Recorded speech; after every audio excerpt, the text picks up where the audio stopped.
इलाहाबाद में रहते हुए ही मैंने डिसाइड किया कि मैं सिविल सर्विसेज की तैयारी करूँ। अब तैयारी करने की ठान तो ली, बट जॉब छोड़ना मेरे पास ऑप्शन नहीं था।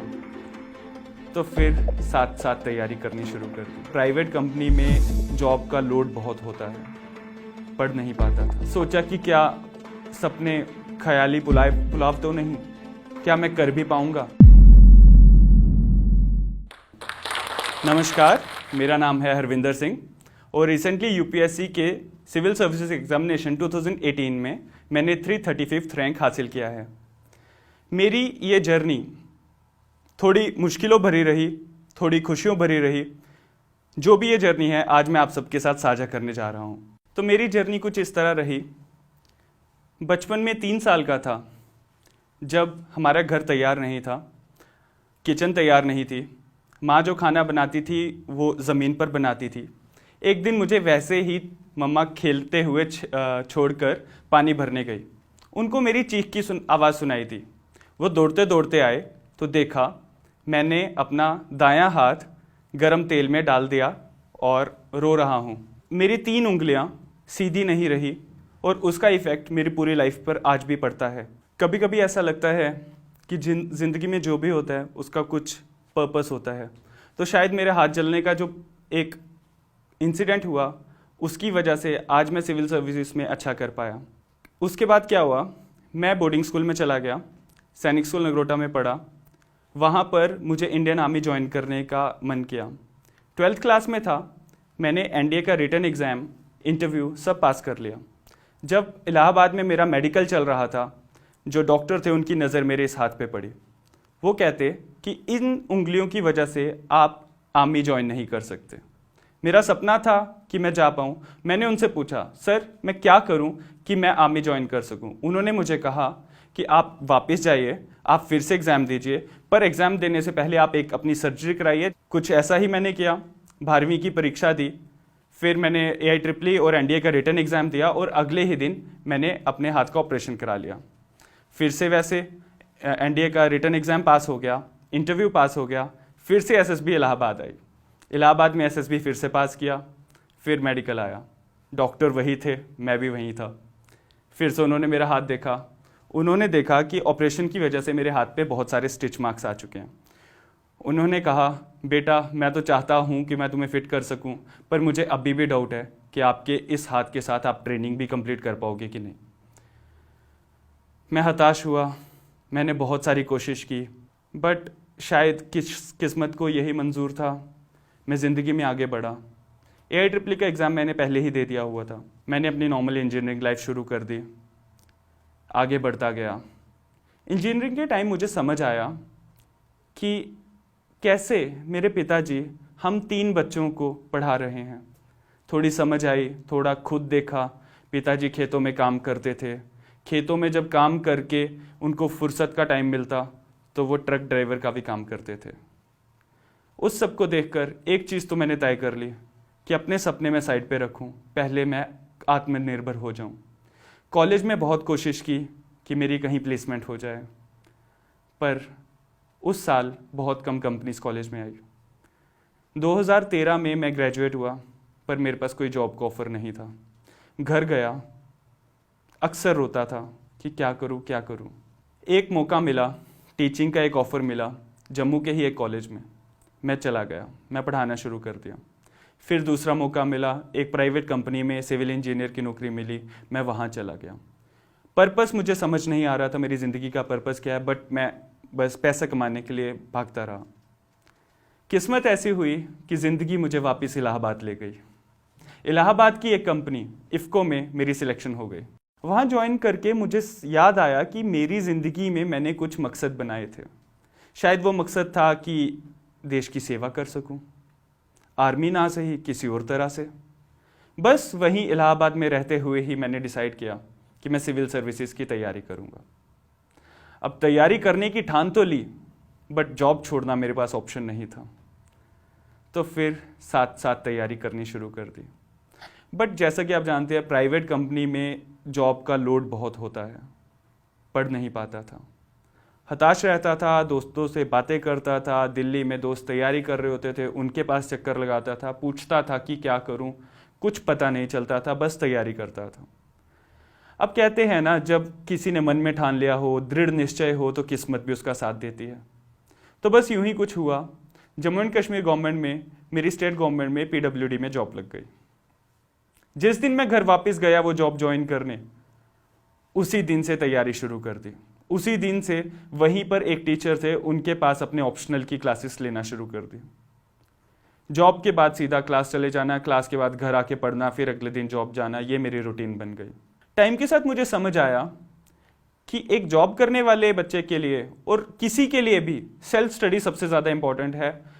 क्लासेस ठीक है, आपको किसी मुकाम तक आपको हेल्प करती है, but it has to be self study जो आपकी मेन मदद करेगी।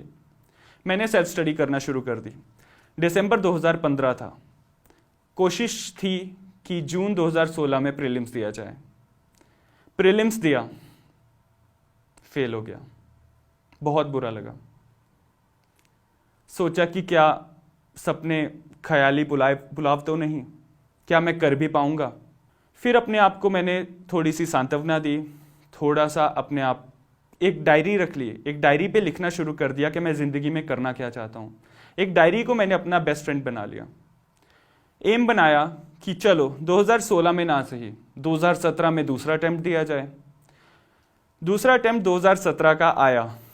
जून 2017 में एग्ज़ाम दिया, पास हो गया, प्रीलिम्स पास हो गया। सोचा कि इस बार तो अच्छा चलेगा, बट 3 महीने बाद मेंस दिया, नहीं कर पाया। फिर मेरा डायरी ने मदद की। डायरी पे जब मैंने पुराने पन्ने पलटे तो मुझे समझ आया मेरा पर्पस क्या है। फिर से मैंने तैयारी शुरू कर दी। तीसरा अटेम्प्ट था। अब मुझे लग रहा था कि जॉब के साथ तैयारी करना मुश्किल हो रहा है। जॉब पे भी अच्छे से परफॉर्म नहीं कर पा रहा हूँ और पढ़ाई में भी अच्छा नहीं हो पा रहा। तो सोचा कि बस ये एक आखिरी बार पूरा दमखम लगा दूं और कुछ कर जाऊं। इस बार कुछ अलग किया। इस बार मेरी कोशिश थी कि जितना प्रैक्टिस कर सकूं करूं। प्रीलिम्स आया। प्रीलिम्स के कोई 3 महीने पहले मैंने तैयारी शुरू की, बहुत सारे टेस्ट दिए और उसका नतीजा भी ये मिला कि जब प्रीलिम्स दिया मैं कॉन्फिडेंट था कि प्रीलिम्स पास हो जाएगा। मेंस 3 महीने बाद था। फिर से मुझे यही लगा कि प्रैक्टिस करेंगे तो ही पास कर पाएंगे। और ज़िंदगी में ऐसा हर जगह होता है। अगर आप किसी चीज़ के लिए तैयार होते हैं, किसी चीज़ के लिए आपने अच्छे से प्रैक्टिस किया होता है, तब भी आप ज़िंदगी में अच्छा कर सकते हैं। मेंस दिया, मेंस पास हो गया। इंटरव्यू आया। इंटरव्यू एक ऐसी स्टेज होती है जब आप अपने आप को जानेंगे तो ही अच्छा कर पाएंगे। मेरी डायरी ने मुझे मदद की अपने आप को जानने में। मैं करना क्या चाहता हूँ, क्यों सिविल सर्विसेज में आना चाहता हूँ, वो सब चीज़ें मुझे मेरी डायरी ने फिर से याद कराई। इंटरव्यू दिया। 6 अप्रैल 2019 को अभी रिजल्ट आया और मेरा 335 रैंक था।